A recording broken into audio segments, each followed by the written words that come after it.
ukizingatia kwamba kuanzia kwenye mwaka 711 Spain ilitawaliwa na dola ile ya Umayyad Caliphate au khilafa ya Umayyad, ambayo actually ilikuwa ni dola ya Kiislamu ambayo ilitawala kuanzia maeneo ya bara la Middle East, upande wa Middle East kule Mashariki ya Kati, upande wa kaskazini mwa Afrika kuelekea mpaka katika maeneo ya Iberian Peninsula, maana maeneo kama ya Spain na maeneo ya Portugal.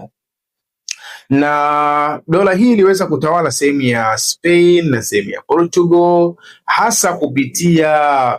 jeshi ambalo lilivuka katika ule mlango bahari wa Gibraltar, likiongozwa na kamanda wake alikuwa akijulikana kama Tariq ibn Ziyad, ambaye Tariq ibn Ziyad actually alikuwa ni Mwafrika kutoka katika makabila yale ya Amazigh, ambayo ni makabila yanapatikana katika nchi kama za Morocco, Libya, Egypt, kwenda mpaka katika sehemu za Mali. Maana ni jamii ya wale ambao tunasema ni Tuareg, makabila kama ya Tuareg yale ndio actually ilikuwa anatoka katika makabila hayo, na hao ndio walikuwa wengi katika jeshi husika ambao lilikwenda kutawala au kuikamata ile sehemu ya Spain. Walitawala pale miaka kama takriban kama 800, yani kufikia mpaka kilele chao cha kuanguka kabisa, ile dola kuanguka, maana yake walitawala takriban kama miaka 800. Kwa hiyo kuanzia kwenye mwaka 711 mpaka kufikia kwenye mwaka 1400 kama na 15 ndio yale makabila ya Ulaya, Vigos na mfano wake, walianza kufanya movement ya kutaka kurudisha yale maeneo ambayo yamechukuliwa au yanatawaliwa muda mrefu na ile dola ya Umayyad, ambayo movement husika ya kuweza kurudisha yale maeneo ilikuwa inajulikana kama Reconquista, yani wanafanya reconquering, kuyarudisha yale maeneo. Ni movement ambayo ilichukua takriban kama miaka 80 na kitu, kwa sababu kilele chake ilikuwa ni mwaka 1497 ndio alifanikiwa hasa kuweza kukamata maeneo kama ya Toledo, Granada, Cordoba na mfano wake, ile miji ambayo Seville, miji inapatikana pale katika nchi ya Spain,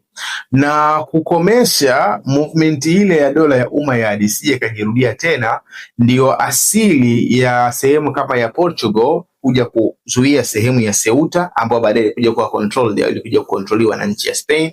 lakini vile vile Spain wakaja kukamata sehemu ya Melilla, kwa kuzingatia sehemu kama ya Ceuta ndio sehemu ambayo Tariq ibn Ziyad na jeshi lake walivukia pale, wakaenda katika sehemu ya mwinuko inayojulikana kama Jabal Tariq, Kiarabu ni Jabal Tariq, yani kama ni kilima cha Tariq ibn Ziyad, huyo ambaye alikuwa kiongozi hapo, ambayo neno hili Jabal Tariq ndo asili ya neno Gibraltar, neno la Kiarabu ambalo limebadilika ikawa inaitwa Gibraltar, ndo asili hata huo mlango bahari wa Gibraltar. Kwa hiyo